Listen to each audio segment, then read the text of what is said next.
The scream that tore through the manor that night was not one of pain, but of greed, so raw it could curdle blood.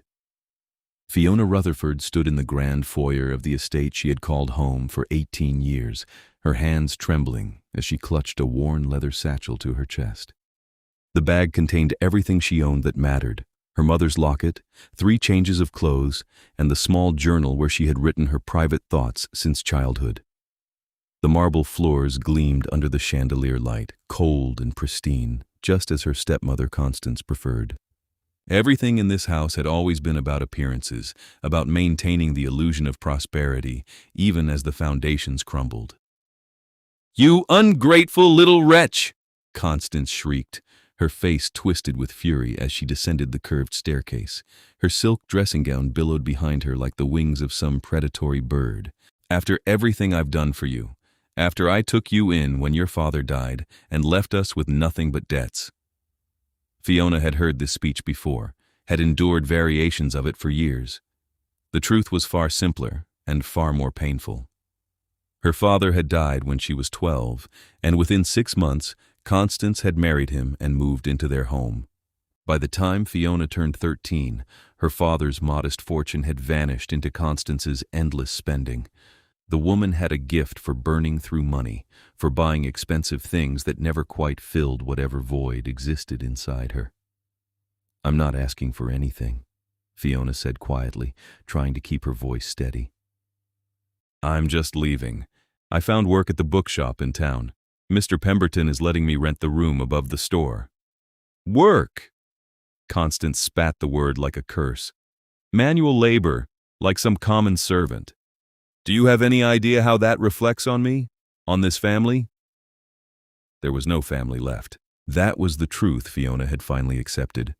Her father was gone. Her mother had died when Fiona was only 5, and Constance had never been anything more than a stranger who wore her father's wedding ring and lived in her mother's house. "I'm 18 now," Fiona said. "I can make my own choices." Constance's eyes narrowed. She reached the bottom of the stairs and crossed the foyer with sharp, angry steps. For a moment, Fiona thought the woman might actually strike her. Instead, Constance's expression shifted, became calculating. "Fine," she said coldly. "Leave, but don't come crawling back when you realize how hard the world really is. Don't expect any help from me." Fiona nodded, her throat tight with emotions she refused to show. She had learned years ago not to cry in front of Constance. Tears were just another weapon the woman would use against her. She walked out into the night without looking back. The room above the bookshop was small but clean, with a narrow bed, a desk by the window, and shelves that Mr. Pemberton had encouraged her to fill with whatever books she liked. The old man had been kind to her, had given her a job when she desperately needed one, and asked for nothing but honest work in return. It was more than Fiona had expected from the world. 3 months passed in a quiet rhythm of opening the shop each morning, helping customers find books, and closing up each evening. Fiona learned to recognize the regular patrons, learned which genres sold best, learned how to order new inventory and balance the accounts. Mr. Pemberton was teaching her the business, and she soaked up every detail like parched earth accepting rain. She thought she had found peace. She thought she had escaped. Then Constance returned. It was a Tuesday afternoon, unseasonably cold for autumn, when the door chimed and Constance swept into the bookshop like a storm given human form. She wore a new coat, expensive and tailored, and her hair was styled in an elaborate arrangement that must have cost a fortune. But her eyes were wild, desperate in a way that made Fiona's stomach clench with dread. "There you are," Constance said, her voice sharp enough to cut glass. "I need to speak with you. Now." Fiona glanced at Mr. Pemberton, who was watching from behind the counter with concern creasing his weathered face. She gave him a small nod, trying to convey that she could handle this, though she was far from certain. "What do you want?" Fiona asked, keeping the counter between them like a barrier. "I need money," Constance said bluntly. "A great deal of it, actually, and you're going to help me get it." "I don't have any money. I work in a bookshop. Don't play stupid with me." Constance's fingers drummed against the counter, restless and agitated. "Your father had insurance. There was a policy, and you're the beneficiary. It matured on your 18th birthday. That's nearly £40,000, Fiona. More than enough to solve my problems. Fiona felt the blood drain from her face. She had known about the policy, vaguely. Her father had mentioned it once, years ago, saying it was meant to ensure she could go to university, could have opportunities he had never had. But she had forgotten about it in the chaos after his death, and Constance had never mentioned it. Of course she hadn't. Constance couldn't access money that was in Fiona's name alone. "That money is for my education," Fiona said. "It's what my father wanted. Your father is dead." Constance leaned across the counter, her perfume cloying and overwhelming. "And I am very much alive, with very real problems. I owe people money, Fiona. Dangerous people. The kind who don't accept excuses or extensions. I need that money, and I need it now." "No." The word hung in the air between them, simple and final. Constance's face transformed, beauty twisting into something ugly and venomous. "You selfish little bitch. After everything I sacrificed for you, after I raised you when I could have thrown you out on the street, this is how you repay me?" "You didn't raise me," Fiona said, and she was surprised by the steadiness in her own voice. "You lived in my house and spent my father's money and treated me like an inconvenience. I owe you nothing." "You'll regret this," Constance hissed. "I swear to you, you'll regret this." She turned and stormed out of the shop, the door slamming behind her hard enough to rattle the windows. Mr. Pemberton emerged from behind the shelves where he had been pretending not to listen. "Are you all right, my dear?" Fiona nodded, though her hands were shaking. "I think so." "That woman," he said, shaking his head. "She's trouble, always has been. Be careful, Fiona. People like that don't give up easily." He was right to worry. 2 days later, Fiona was closing up the shop when she noticed the man standing across the street. He was tall and thin, dressed in an expensive suit that seemed at odds with the casual way he leaned against the lamppost. He was watching her, not even trying to hide it, and something about his stillness made her skin crawl. She locked the door quickly and hurried up the stairs to her room, her heart pounding. From her window, she could see he was still there, a dark silhouette against the evening light. The next day, he was back, and the day after that. On the 4th day, Fiona went to the police. The constable was sympathetic but ultimately unhelpful. The man hadn't threatened her, hadn't approached her, hadn't technically done anything illegal. There was nothing they could do unless he actually committed a crime. That night, Fiona barely slept. She kept hearing footsteps on the stairs that turned out to be nothing, kept seeing shadows move across her window that were probably just trees swaying in the wind. Probably. The following evening she stayed late at the shop, organizing inventory and avoiding the moment when she would have to go upstairs to her empty room. Mr. Pemberton had gone home hours ago, trusting her to lock up. The shop was quiet, peaceful in the way that spaces full of books always were, and Fiona was almost able to convince herself that everything would be fine. Then the door opened. She looked up, her polite customer service smile already in place, and froze. The man who entered was not the thin watcher from across the street. This man was something else entirely. He was tall, well over 6 feet, with hair so pale it was nearly white, falling in a sleek wave to his shoulders. His skin was alabaster, flawless and almost luminous in the dim light of the shop. He wore a black suit that was clearly bespoke, tailored to his powerful frame with precision that spoke of wealth beyond measure. But it was his face that caught her, held her, made her forget to breathe. He was beautiful in a way that seemed almost cruel, all sharp angles and perfect symmetry, with eyes that were such a pale gray they appeared silver.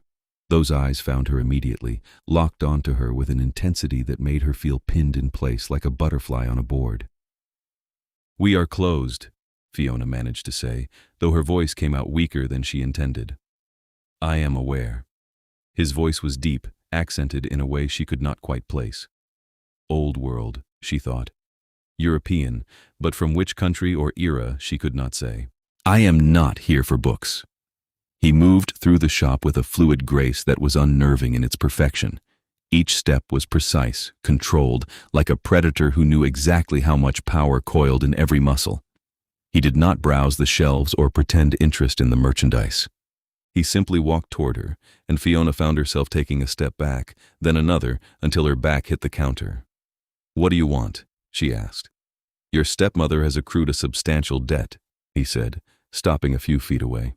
Close enough that she could see the inhuman perfection of his features, the way his skin seemed to glow faintly in the lamplight. "She has borrowed from individuals who do not accept default. She has offered you as collateral." The words took a moment to penetrate, to make sense. "She what?" "She claimed you would pay her debts. When you refused, she offered you instead, as payment, as property." His expression did not change, but something flickered in those silver eyes. "It is an ancient practice, though one that fell out of favor centuries ago. Your stepmother is either remarkably creative or remarkably desperate."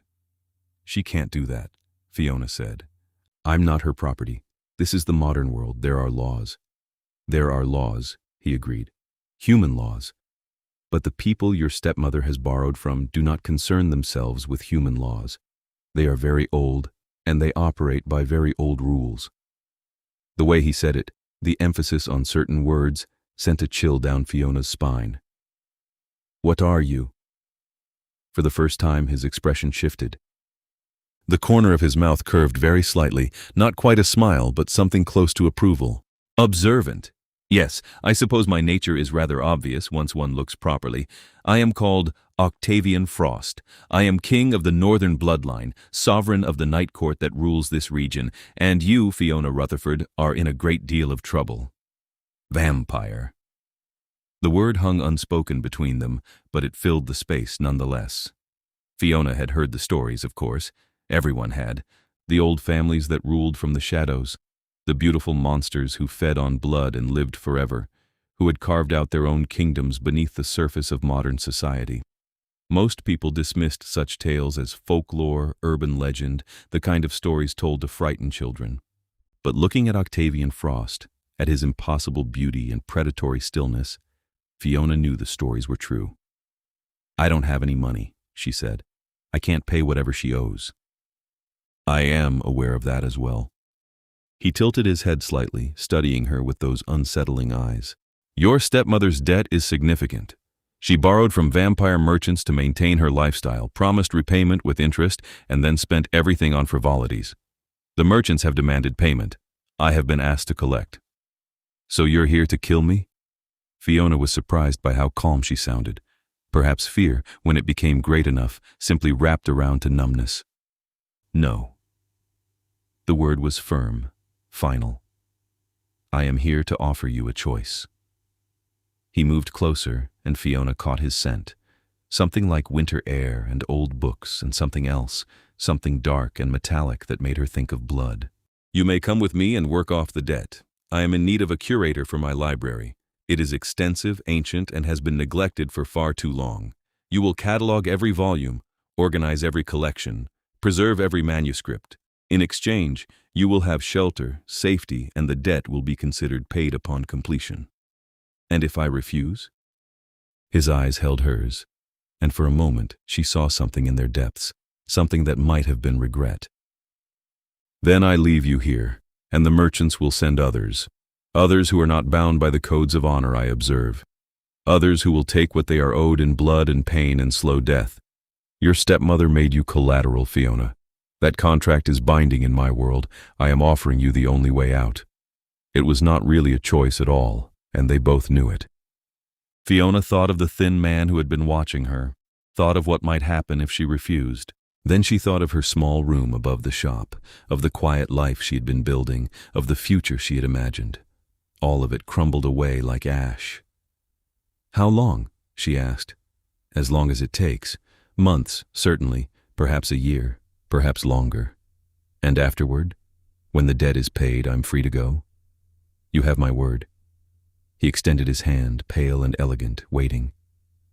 "I am many things, Fiona Rutherford, but I do not break my word once given."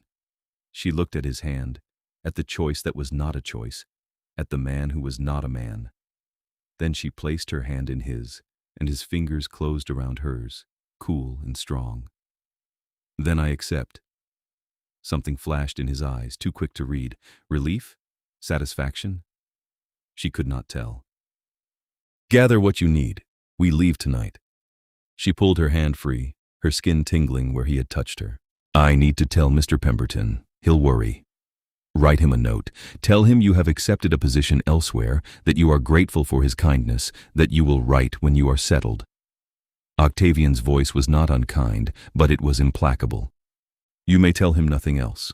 The fewer people who know where you are, the safer you will be. Your stepmother has made enemies, and those enemies will be searching for leverage. Fiona wanted to argue, wanted to insist on saying a proper goodbye, but she understood the logic. Constance had thrown her to the wolves, or in this case, to the vampires. Anyone associated with Fiona might become a target. She went upstairs and packed her belongings in a daze, moving through the familiar motions while her mind spun in useless circles. This could not be happening. She could not be leaving with a vampire king to work in some ancient library to pay off debts she had never incurred. It was absurd, impossible. But the man waiting downstairs was very real, and the danger was very real, and she had no other options. She wrote the note to Mr. Pemberton, kept it brief and vague, and left it on the counter where he would find it in the morning. Then she took one last look at the little room that had been her sanctuary, her first taste of independence, and walked downstairs to where Octavian waited. He took her bag without asking, carrying it as though it weighed nothing. Outside, a car waited at the curb, sleek and black and expensive. A driver stood by the rear door, and Fiona realized with a start that the driver was also a vampire.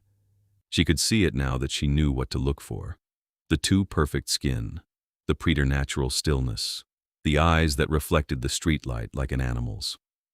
The drive took them out of town, into the countryside where old estates sprawled behind high walls and iron gates, but they did not stop at any of the familiar landmarks. They drove for nearly an hour, winding deeper into the hills, until they reached a place where the road simply ended at a massive gate set into a stone wall that seemed to stretch forever in both directions.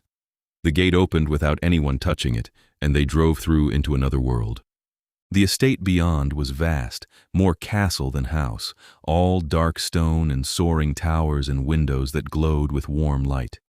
Gardens stretched in every direction, immaculately maintained even in the autumn chill. Fountains played in courtyards, and Fiona could see figures moving in the distance, all of them graceful and pale and clearly not human. "This is your court," she said, and it was not a question.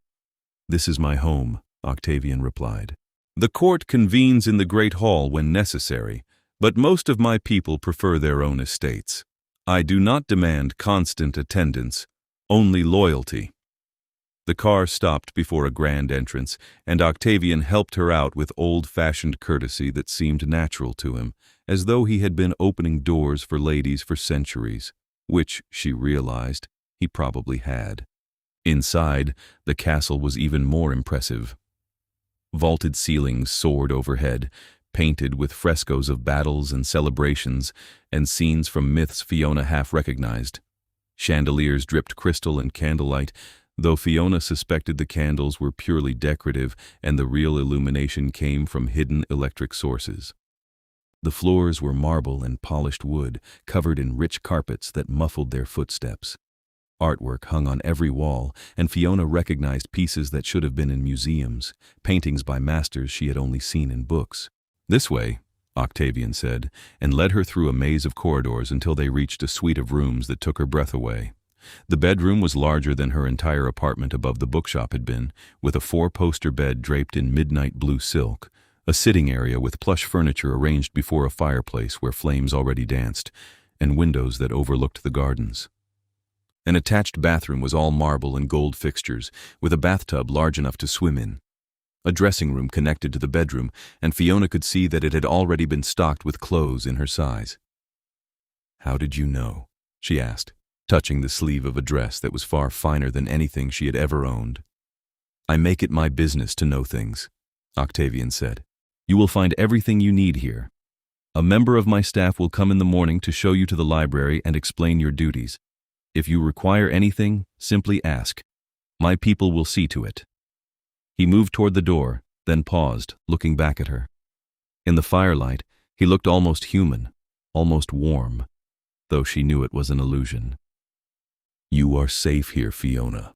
No one will harm you while you are under my protection. You have my word." Then he was gone, the door closing softly behind him, and Fiona was alone in a vampire's castle, wondering what she had agreed to and whether she would ever see the sunlight again. She did not sleep well that night. The bed was comfortable beyond measure, the room warm and secure, but her mind would not quiet. She kept thinking of Constance, of the woman's desperate greed and casual cruelty. How had her stepmother even found vampire merchants to borrow from? How did one stumble into that world, unless Constance had known all along, unless she had deliberately sought them out, thinking herself clever enough to play games with immortal predators?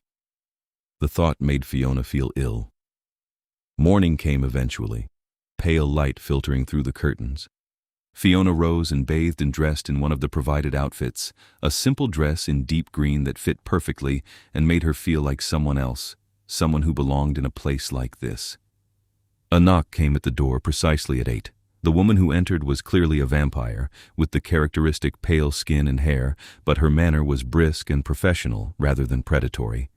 She introduced herself as Magdalena and explained that she had served as Octavian's seneschal for nearly 2 centuries. "The library is this way," Magdalena said, leading Fiona through more corridors. "It has been the king's passion project for half a millennium, though he has had little time to properly care for it in recent decades. You are the first human he has trusted with access." The library, when they reached it, stole Fiona's breath.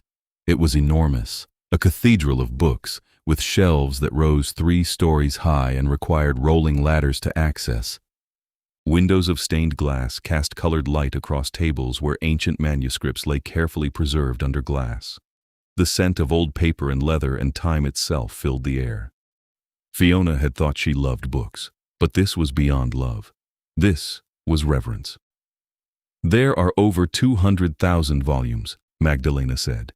"Some are older than Christianity, some are the only remaining copies of works thought lost to history. Some are worth more than entire countries. You will catalog everyone, assess its condition, recommend preservation methods, and create a comprehensive organizational system. Do you understand the scope of the task?" Fiona nodded slowly, still staring at the impossible wealth of knowledge surrounding her. "It will take years." "Perhaps," Magdalena said, "but you have time, and the king has patience." The vampire left her there with a stack of ledgers, a laptop computer for creating digital records, and strict instructions about handling the older volumes. Fiona stood in the center of the library for a long moment, overwhelmed by the sheer magnitude of the work ahead of her. Then she pulled on the white cotton gloves Magdalena had provided, selected the nearest shelf, and began. The days fell into a rhythm. Fiona rose each morning, took breakfast in her room, and spent the daylight hours in the library. She learned to recognize different types of binding, different scripts and languages. She found books in Latin and Greek and languages she could not even identify. She found illuminated manuscripts whose artwork made her eyes sting with tears of wonder. She found journals written by people who had been dust for centuries, their thoughts and dreams preserved in fading ink. She rarely saw Octavian. He seemed to keep different hours, which made sense for a vampire. But sometimes she would find notes he had left, pointing her toward a particular collection or suggesting an organizational scheme. His handwriting was elegant and old-fashioned, the kind of penmanship no one practiced anymore. Once she found a note that simply said, "The astronomy texts on the 3rd floor are in poor condition. Please give them priority." When she examined them, she found they were centuries old, hand-copied star charts and observations from before the telescope was invented. She spent a week carefully documenting them, researching preservation techniques, arranging for archival quality storage. The next time she entered the library, there was a box on her desk. Inside was a professional gradebook preservation kit, far more extensive than what Magdalena had originally provided, and another note, "For your excellent work." Fiona found herself smiling as she read it. 2 months passed, then 3. Fiona saw other residents of the castle occasionally, pale and elegant vampires who nodded to her politely but kept their distance. She learned their names: Severin, who oversaw the grounds; Adriana, who managed the household staff, Lucian, who served as Octavian's second-in-command. They were unfailingly courteous, but maintained a formal distance, as though unsure how to categorize a human living among them. Octavian himself remained an enigma. She would go days without seeing him, then suddenly he would appear in the library, moving through the stacks with that unnatural grace, examining her work with those silver eyes. He never criticized, but occasionally he would make suggestions or ask questions about her methodology or share some piece of historical context that made a particular collection make more sense. Slowly, carefully, they began to talk. It started with books, with safe academic discussions about binding techniques and paper quality and the best ways to preserve manuscripts. But gradually the conversations expanded. Octavian told her about acquiring certain collections, about the scholars he had known over the centuries, about the evolution of printing and publishing. Fiona found herself asking questions, genuinely curious, and he answered with a patience that seemed at odds with his fearsome reputation. One evening, nearly 4 months into her tenure, she was working late when Octavian entered the library. The sun had set hours ago, and Fiona had lost track of time, absorbed in cataloging a collection of medieval poetry. "You should rest," he said, and she jumped, having not heard him approach. "You have been working for 14 hours. "I didn't realize," she said, pulling off her gloves and rubbing her eyes. "I found this collection of troubadour songs, and I got carried away trying to trace their origins." He moved closer, looking at the texts she had spread across the table. "Ah, yes. I acquired those in Provence in 1347. The scholar who owned them was dying of plague and wanted them preserved." "You were there?" The question came out before she could stop it. "During the Black Death?" "I was." His expression was distant, remembering. It was a dark time. Even for my kind, witnessing such suffering was difficult. We cannot contract human diseases, but we are not immune to grief. Fiona looked at him, really looked at him, and tried to imagine carrying centuries of such memories. "How do you bear it? Living so long, losing everyone?"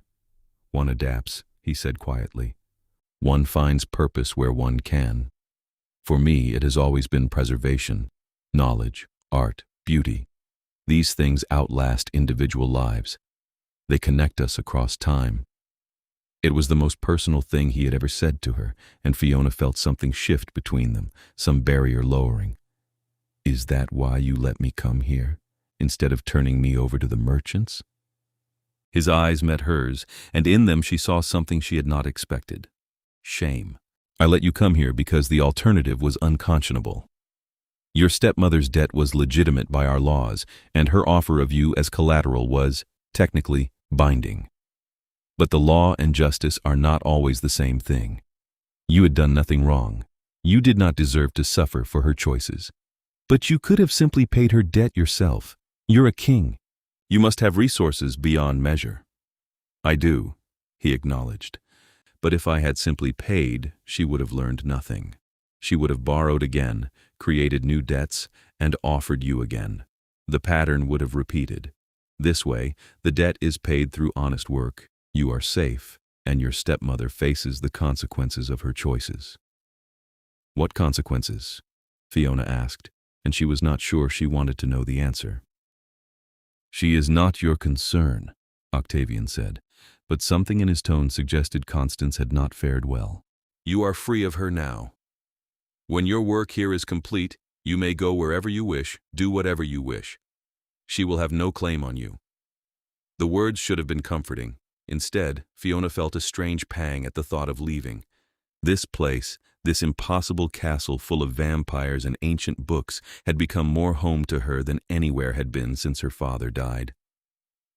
"What if I don't want to leave?" she asked, the words escaping before she could think better of them. Octavian went very still, and for a moment the only sound was the soft crackle of the fire burning in the library's hearth. "You would choose to stay here, among vampires, away from the sun and human companionship?" "I see the sun," Fiona pointed out. "I could leave during the day if I wanted to, but I don't want to. I'm happy here, happier than I've been in years. Is that so strange?" "Yes," he said, but his voice was soft, almost wondering. "Most humans fear us, with good reason. We are predators, Fiona. Our nature is to hunt, to feed, to kill. Even the most civilized among us carries that darkness. And yet you've never threatened me. No one here has. I feel safer in this castle full of vampires than I ever did in my stepmother's house. He moved closer, close enough that she could feel the coolness radiating from him, close enough to see the fine details of his face, the impossible perfection. Yes, but also the small expressions that made him seem real. You humble me, he said quietly. I am not accustomed to trust, especially from humans. We have been enemies for so long. Maybe we don't have to be, Fiona said. Her heart was beating too fast, and she did not entirely understand what was happening between them, but she could not seem to stop. Maybe some things can change. He lifted his hand slowly, giving her time to pull away. When she did not, he brushed his fingers against her cheek, the touch cool and gentle. You are extraordinary, he whispered.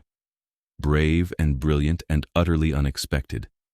I did not anticipate this. Anticipate what? But she thought she knew. Caring, he said. I have lived for 8 centuries, Fiona. I have known countless people, have felt desire and fondness and even love in its way. But not like this. Not this need to hear your voice, to see your smile, to know you are safe and content. You have become essential to me, and I do not know what to do with that. Fiona's breath caught. She reached up and covered his hand with hers, pressing it more firmly against her face. Then don't do anything. Just let it be. He searched her face, looking for something. Doubt, fear. Whatever he sought, he did not find it. Instead, he leaned down, moving with that careful vampire slowness, and pressed his lips to hers. The kiss was cool and soft and perfect. It lasted only a moment, chaste and questioning, before he pulled back to gauge her reaction. Fiona answered by rising on her toes and kissing him again, more firmly this time, her hands coming up to rest against his chest. He made a sound low in his throat, something between a groan and a sigh, and his arms came around her, pulling her close. The kiss deepened, and Fiona felt heat flood through her despite the coolness of his body. She had been kissed before, fumbling teenage experiments that had been more awkward than pleasant. This was nothing like that. This was consuming. Overwhelming, perfect. When they finally broke apart, both breathing hard, Octavian pressed his forehead to hers. This is dangerous, he said. For both of us. My world is full of enemies and politics and ancient grudges. If people know I care for you, they will use you against me. Then we'll be careful, Fiona said. But I'm not walking away from this, from you. He pulled back enough to look at her, and she saw wonder in his eyes, and fear, and a fierce possessiveness that should have been frightening but somehow was not. You say that now, but you cannot know what you are accepting, the cost of loving a vampire. So, teach me, she said simply. We have time. A slow smile curved his mouth, transforming his face from beautiful to devastating. Yes, he said. We have time. They were more careful after that, aware that the other vampires were watching, judging, assessing this strange relationship between their king and a human.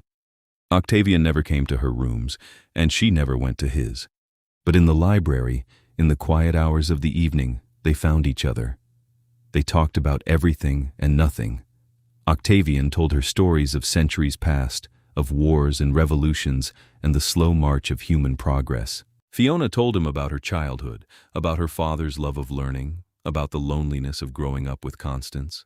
They debated philosophy and literature and the proper way to organize a card catalog. They laughed together, and Fiona discovered that Octavian had a dry, clever wit that he rarely showed others. And sometimes, when they were sure they were alone, they touched. A hand on a shoulder. Fingers brushing in the space between books, stolen kisses in the shadows between shelves, small moments of intimacy that felt more precious for their secrecy. 5 months became 6. Winter settled over the estate, snow covering the gardens in pristine white. Fiona celebrated Christmas in the castle, and Octavian gave her a first edition of her favorite novel, signed by the author. She gave him a leather journal she had restored herself, the pages clean and waiting for whatever he wished to write. He looked at it as though she had given him something priceless. "Thank you," he said, and his voice was rough with emotion. "I have not kept a journal since I was human. I thought those days of self-reflection were behind me." "Maybe it's time to revisit them," Fiona said. "You have 800 years of perspective now. Imagine what you could write."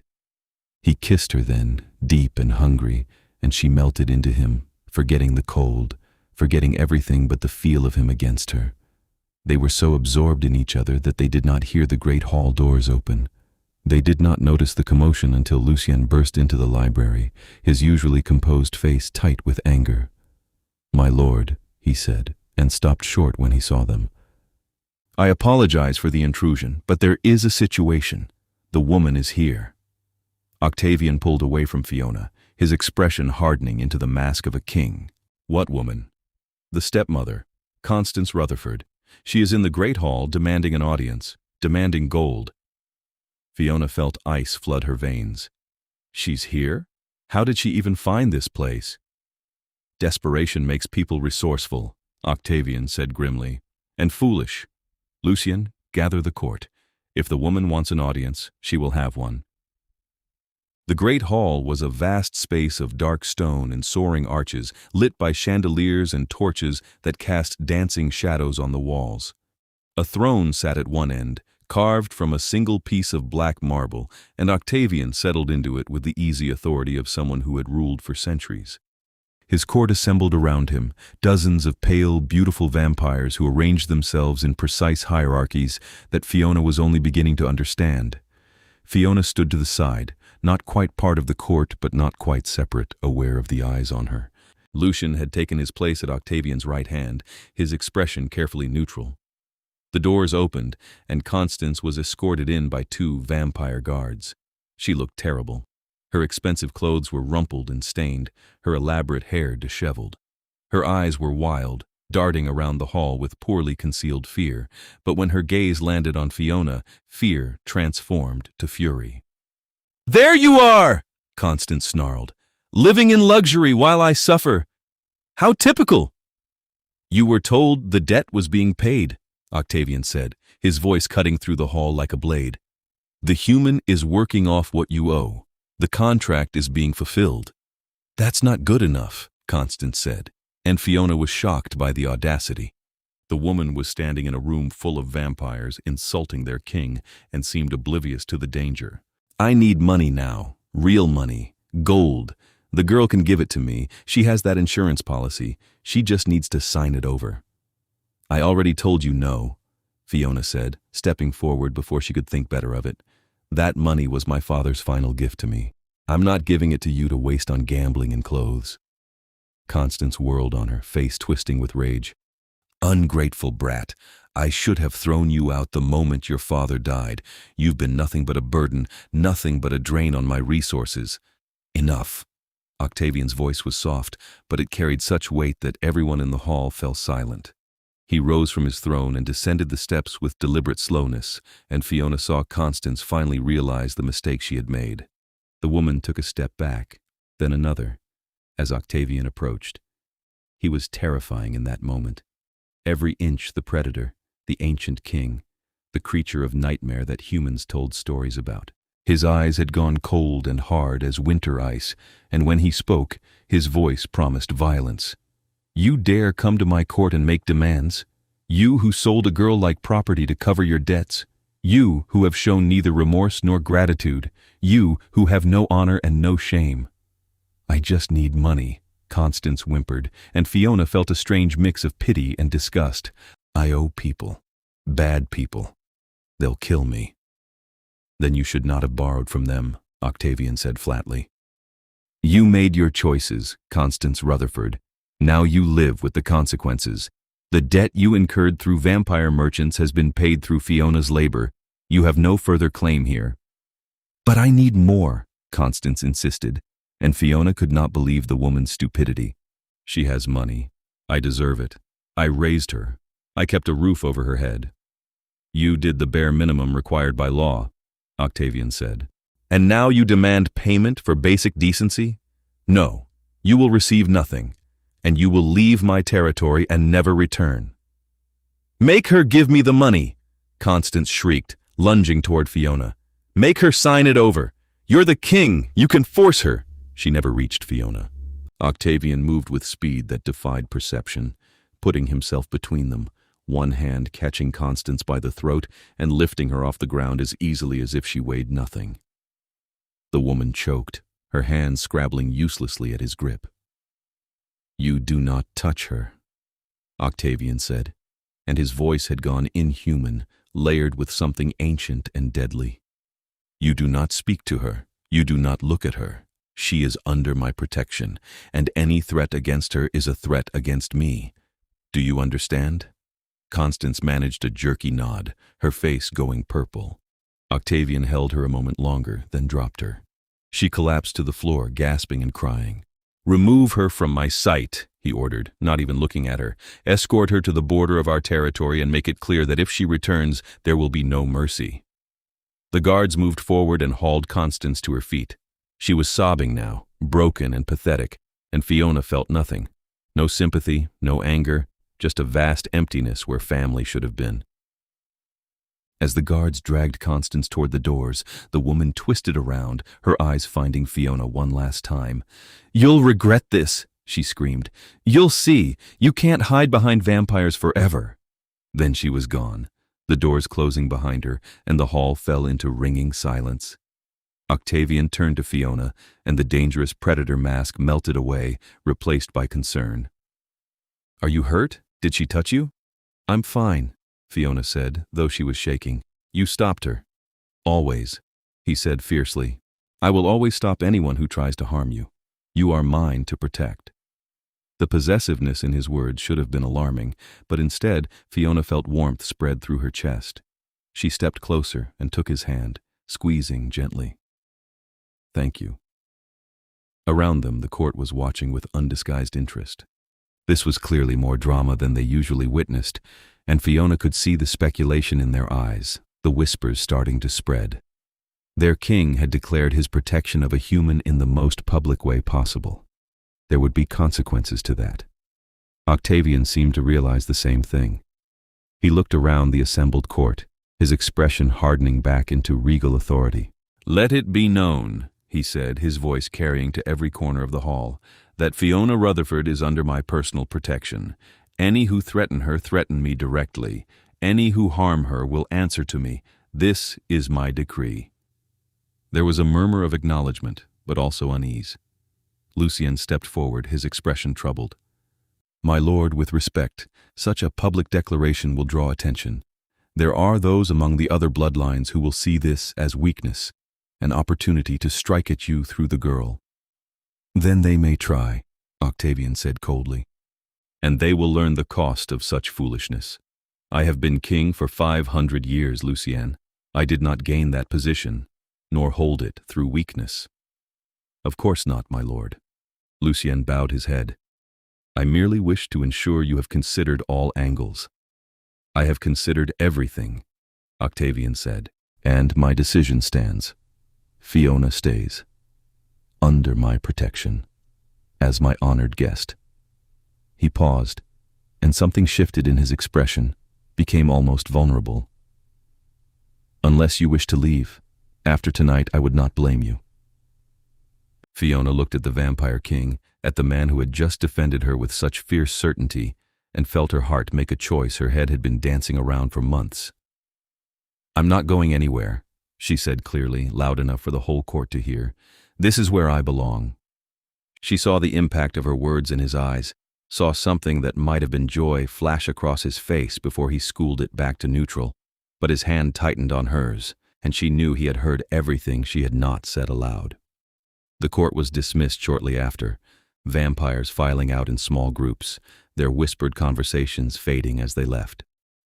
Soon only Fiona, Octavian, and Lucien remained in the great hall. "That was quite a declaration," Lucien said dryly. "The gossip will spread through all the bloodlines by dawn." "Let it spread," Octavian said. "I am done hiding what she means to me." Lucien's eyebrows rose. And what exactly does she mean to you, my lord? Octavian looked at Fiona, and in his eyes she saw everything she had been afraid to hope for. Everything, he said simply. She means everything. Lucian sighed but smiled. Then I suppose congratulations are in order. Though I should warn you, there will be challenges, political complications, other vampires who will test this bond. Let them try, Octavian said, and there was no doubt in his voice. I have waited 800 years to feel this way. I will not surrender it for politics or power games. Fair enough. Lucian bowed to them both. Then I wish you both happiness, and I will do everything in my power to ensure you achieve it, even if it means managing the utter chaos this will cause. After he left, Fiona and Octavian stood together in the empty hall, the weight of what had just happened settling over them. Are you sure? Octavian asked quietly. This will change your life completely. The other bloodlines will know about you. Some may try to use you against me. You will be drawn into a world of vampire politics and ancient grudges. I can protect you, but I cannot shield you from everything. I know, Fiona said, and I'm still sure. I've spent my whole life being safe and small and invisible. I don't want that anymore. I want this. I want you. He pulled her close, wrapping her in his arms, and she felt the cool solidness of him, the strength that had endured for centuries. You have me, he murmured against her hair. For as long as you want me, you have me. Forever then, she said, and felt him smile. Forever is a very long time, he warned. Good, Fiona said. I have a lot of books to catalog. His laugh was rich and genuine, echoing through the empty hall. Then he scooped her up in his arms, moving with that impossible vampire speed, and carried her out of the hall and through the corridors to his private chambers. His rooms were even more lavish than hers, all dark wood and rich fabrics and artwork that belonged in museums. He set her down gently beside his massive bed and then simply looked at her, as though still not quite believing she was real. She was his. She had chosen this. I should warn you, Fiona said, suddenly nervous. I've never actually done this before. Any of this. Understanding dawned in his eyes, followed by something fierce and tender. Then we will take our time, he said softly. We have all the time in the world, remember? He kissed her then, slow and deep, and Fiona felt herself relax into it, into him. His hands were gentle as they learned the shape of her, patient as he helped her shed the layers of clothing between them. He worshipped her with touch and words, told her she was beautiful, precious, his. When they finally came together, it was with a tenderness that made Fiona's eyes sting with tears. Octavian was careful, attentive, making sure she felt only pleasure. And when the pleasure built to something overwhelming, when she cried out his name and shattered in his arms, he held her through it, grounding her, keeping her safe. Afterward, they lay tangled together in his bed, her head on his chest, his fingers tracing idle patterns on her shoulder. I love you, he said quietly. I did not think I was still capable of it, but I love you, Fiona, completely, eternally. I love you too, she whispered, my vampire king. Just Octavian, he said. When we are alone, I am just Octavian, yours. She tilted her head up and kissed him, soft and sweet. Mine, she agreed. They stayed like that for hours, talking and touching and simply being together. Fiona asked questions she had been afraid to ask before, about his life, his past, the long centuries he had endured. Octavian answered everything honestly, holding nothing back, trusting her with his history in a way she knew was rare for him.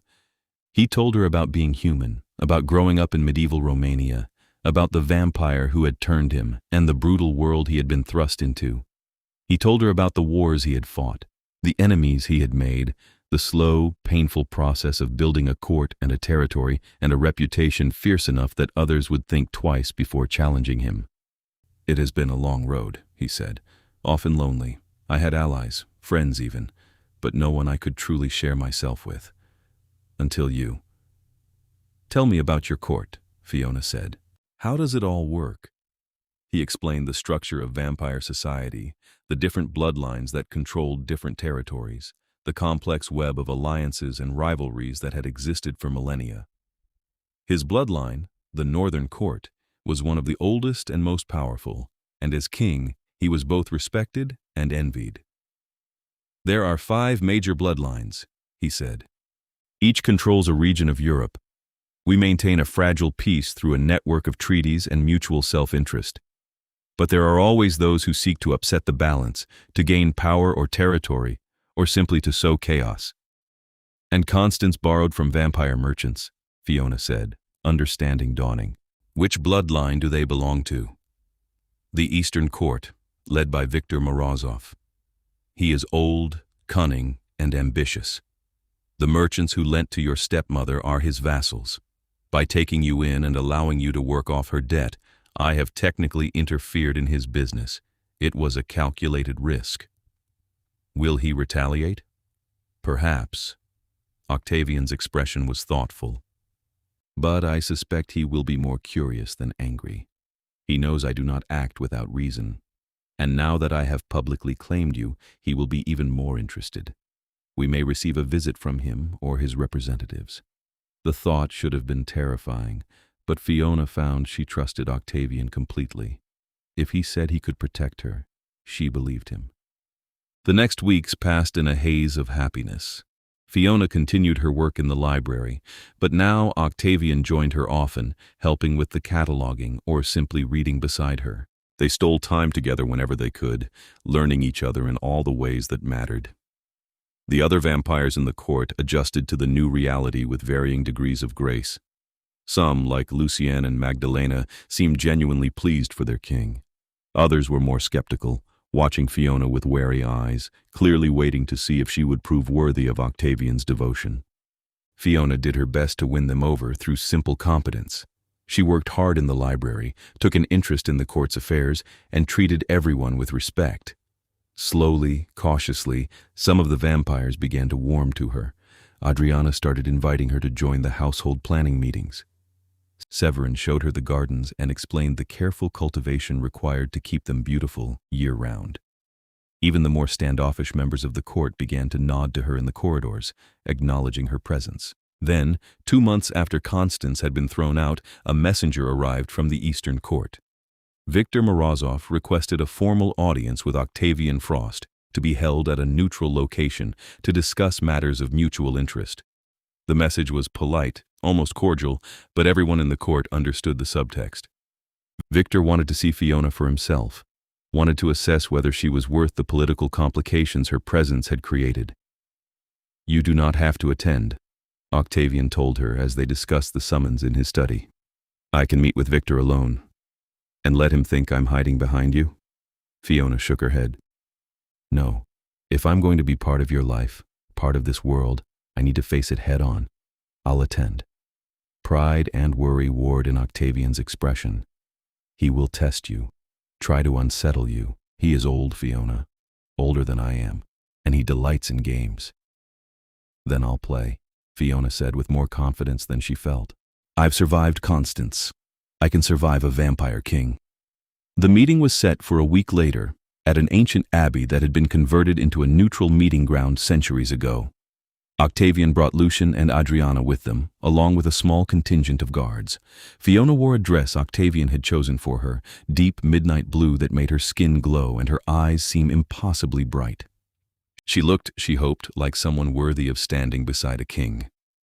The abbey was beautiful and eerie, all crumbling stone and stained glass, lit by candles that had probably burned for centuries. Viktor Morozov was already there when they arrived, seated in what had once been the choir loft, surrounded by his own retinue. He was striking even among vampires, with hair like fresh snow and eyes the color of ancient amber. He wore modern clothes, an impeccably tailored suit, but something about him seemed profoundly old, as though he carried the weight of millennia in his bones. "Octavian," he said, his voice accented with Russian inflections. "It has been too long, and you must be Fiona Rutherford, the human who has caused such a stir." "I didn't mean to cause anything," Fiona said, keeping her voice steady. I was just trying to survive. Victor's smile was sharp. Honest. How refreshing. Come, sit. Let us talk like civilized creatures. They arranged themselves around an ancient table, vampires on both sides, with Fiona beside Octavian. She could feel the weight of Victor's attention, the way he studied her like a particularly interesting puzzle. I will be direct, Victor said. Your stepmother borrowed a substantial sum from my merchants. Octavian interfered, taking you as payment instead of allowing my people to collect.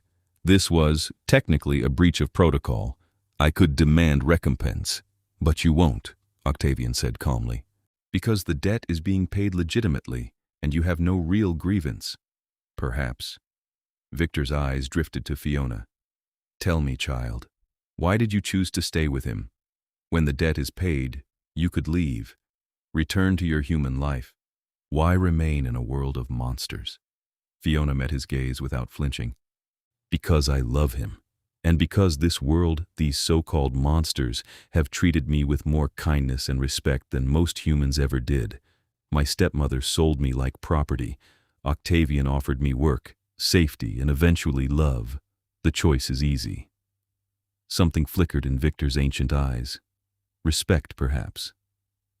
You are braver than most humans, or more foolish. Time will tell which. He turned back to Octavian. Very well, I am satisfied. The debt is paid through her labor, the contract is fulfilled, and I have no further claim. But I will offer you advice, old friend. There are others among our kind who will not be so understanding, who will see your human as a weakness to exploit. Then they will learn otherwise, Octavian said, and there was steel in his voice. Victor laughed, a sound like wind through dead leaves.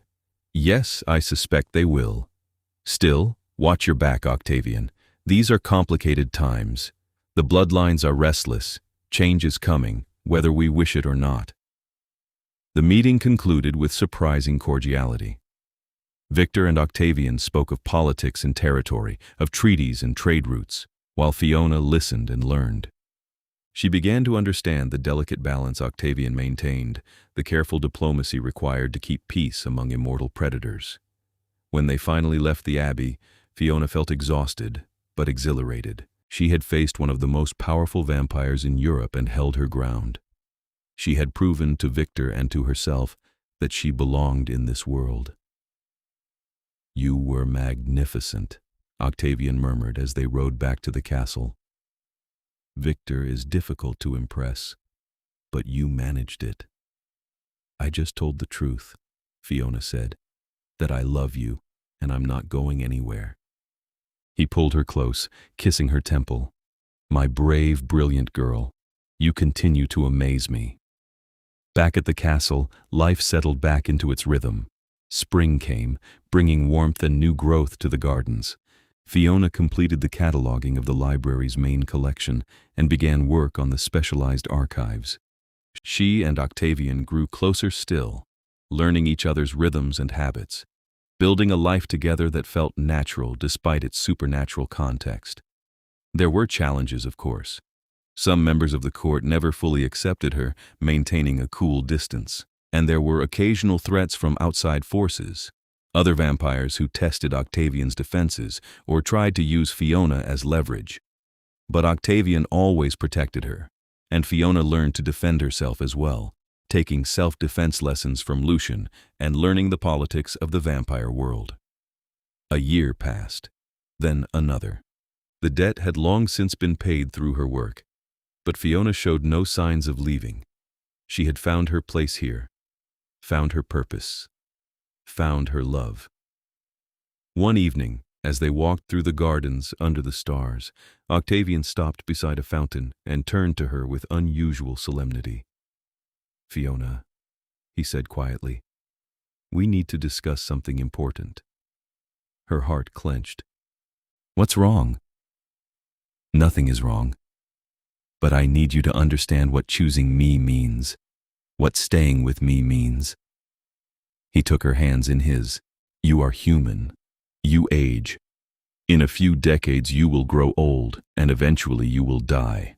I will remain as I am, unchanged, immortal. The thought of losing you, of watching you fade while I endure, is agony."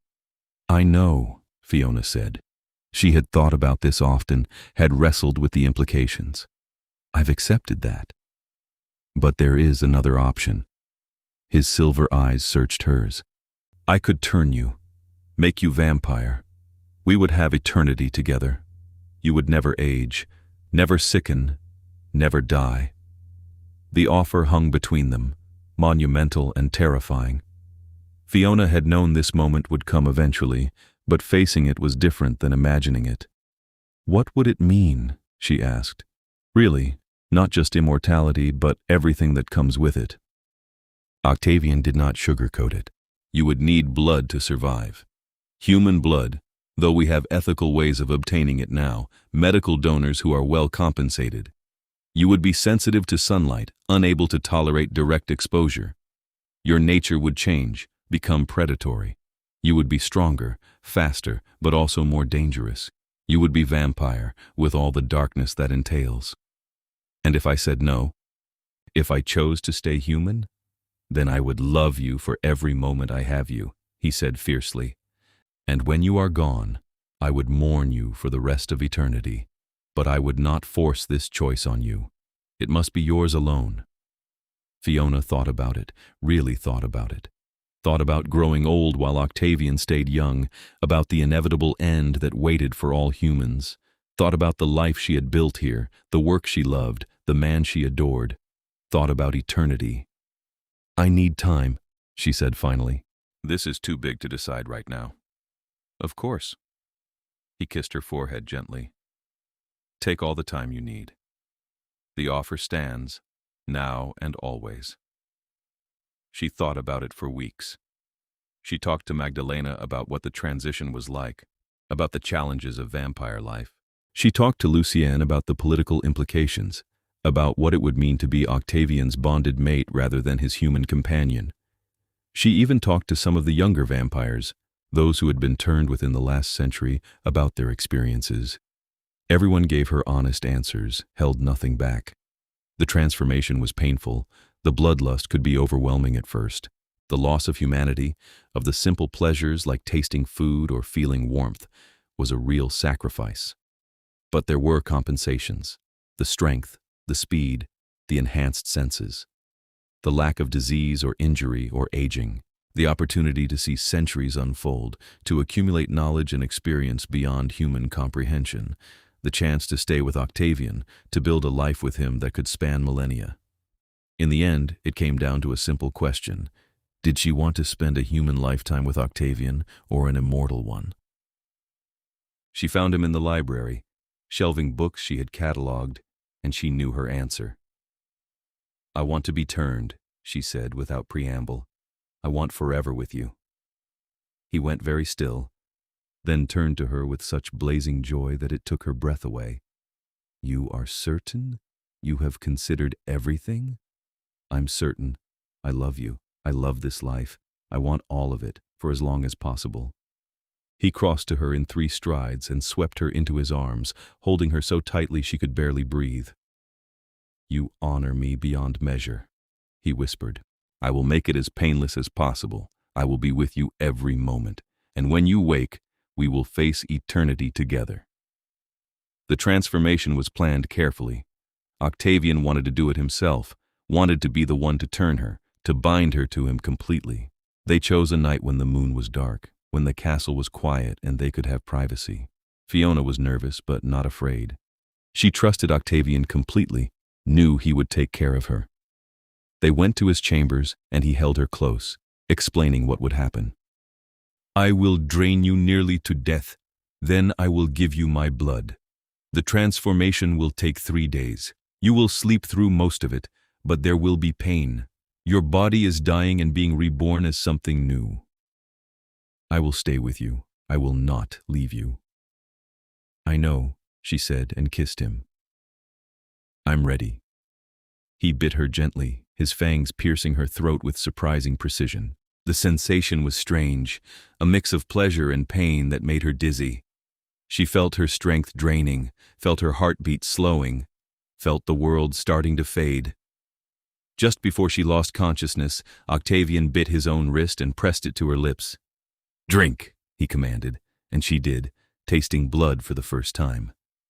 It was copper and heat and power, flooding through her like liquid fire. Then darkness took her. She dreamed in fragments, images and sensations that made no sense. Her body burned and froze and burned again. She heard Octavian's voice, steady and reassuring, anchoring her to reality. She felt his hand holding hers, cool and strong. On the third day, she woke.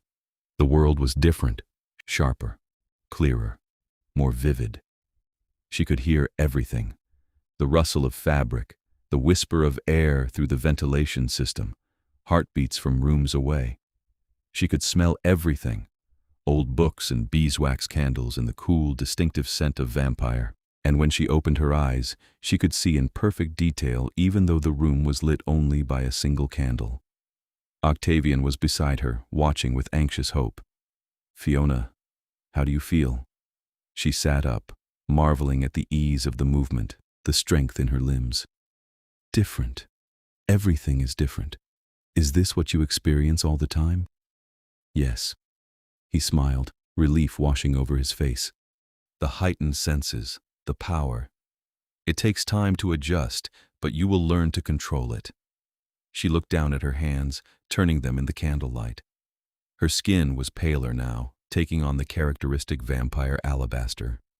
Her nails were sharper, her fingers more elegant. She touched her face and felt the same bone structure, but somehow perfected, refined. "Come," Octavian said, helping her to her feet. He led her to a mirror, and Fiona stared at her reflection. She was still recognizably herself, but transformed. Her features were the same, but somehow more beautiful, more striking. Her eyes had changed from brown to a pale, luminous gold.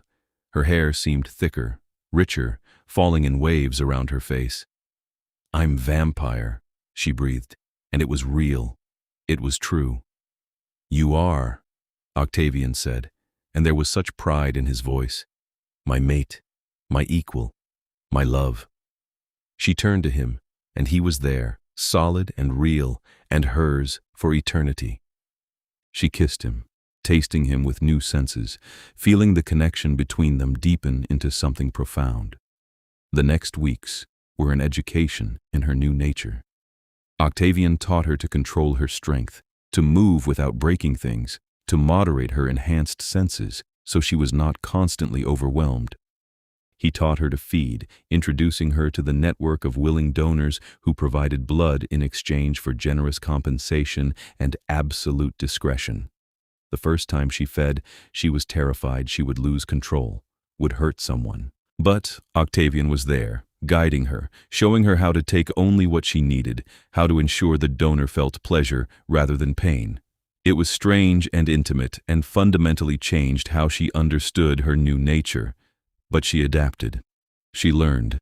And with Octavian beside her, she began to thrive. The court accepted her more fully now that she was vampire. She was no longer a fragile human to be protected, but one of them, a member of the bloodline. Octavian formally declared her his bonded mate, and the court celebrated with a feast that lasted 3 days. Victor sent a gift, an ancient manuscript on vampire law, along with a note congratulating them both. Other bloodline leaders sent similar acknowledgments, recognizing the new political reality. Fiona was no longer just Octavian's human companion. She was Lady Frost, co-ruler of the Northern Court, a power in her own right. The years that followed were full of joy and discovery. Fiona and Octavian ruled together, navigating vampire politics with a united front. They traveled, visiting other courts, seeing the world through immortal eyes. They built a life rich with books and art and conversation and love. And one evening, nearly 5 years after her transformation, as they stood together on a balcony overlooking their estate, Fiona realized she had never been happier.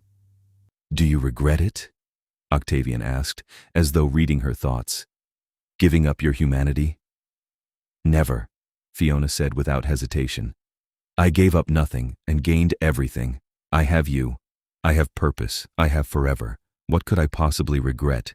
He pulled her close, and she leaned into him, feeling the solidity of him, the eternal constancy. "I love you," he said, as he had said 1,000 times before.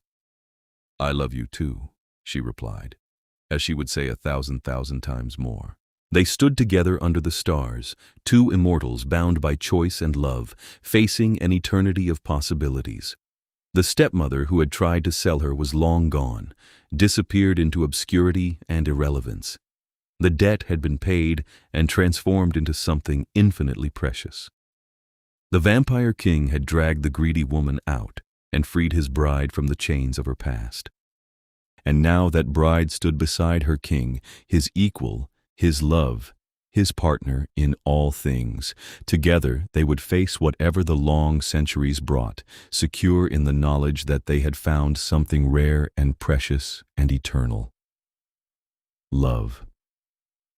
Below them, the gardens bloomed in the moonlight, beautiful and timeless. Inside the castle their court waited, loyal and strong. And ahead of them, stretched forever, bright with promise. Fiona smiled and squeezed Octavian's hand. He squeezed back, and together they walked inside to begin the rest of their immortal lives. The story that had begun with greed and desperation had ended in love and transformation. Constance had demanded more gold, and in doing so had set in motion events that led to her stepdaughter finding everything she had ever wanted. In the end, it was not gold that mattered, but something far more valuable. Love that transcended mortality, partnership that defied the boundaries between human and vampire, and a future limited only by the scope of eternity itself. Years turned to decades, decades to centuries. Fiona and Octavian remained constant, their love deepening rather than fading with time. They saw empires rise and fall, witnessed technological revolutions, adapted to changing times while maintaining the core of who they were. The library Fiona had once catalogued grew with each passing year, accumulating new treasures, new knowledge. She became known throughout the vampire world as a scholar without peer, her expertise sought by bloodlines across the globe. Octavian ruled with wisdom born of centuries, with Fiona at his side offering counsel and support.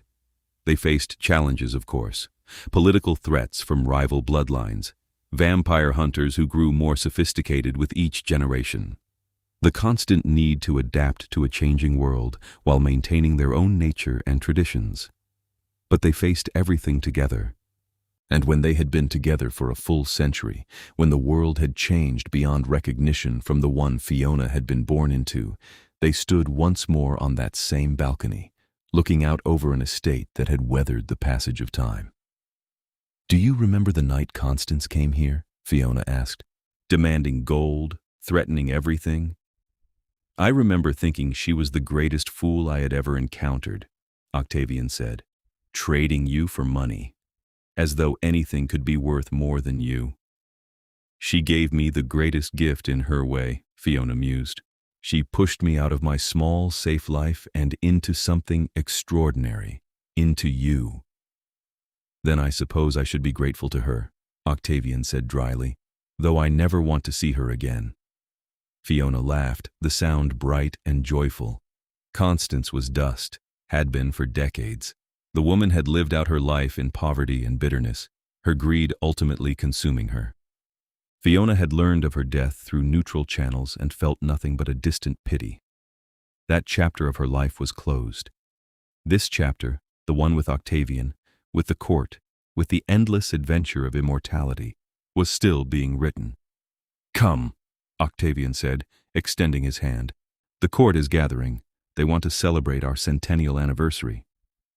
100 years, Fiona said wonderingly, "and it feels like no time at all." "That is the nature of eternity," Octavian said, his silver eyes warm with love. "When you are with the right person, time becomes irrelevant.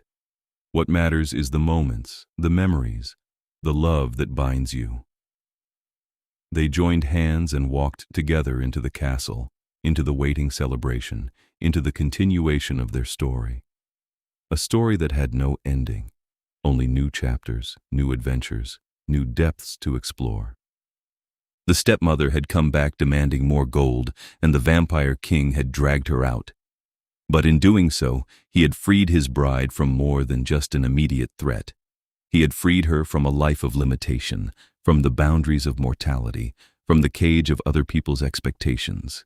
And she had freed him as well, from loneliness, from the cold isolation of immortal existence, from the belief that he would walk the centuries alone. Together, they were complete. Together, they were eternal. Together, they were home. And as the castle filled with laughter and music, as vampires from across the world gathered to honor their king and his remarkable queen, Fiona looked at Octavian and knew with absolute certainty that every choice, every struggle, every moment of pain had been worth it, because it had led her here, to him, to love, to forever. And forever, she had discovered, was the greatest gift of all.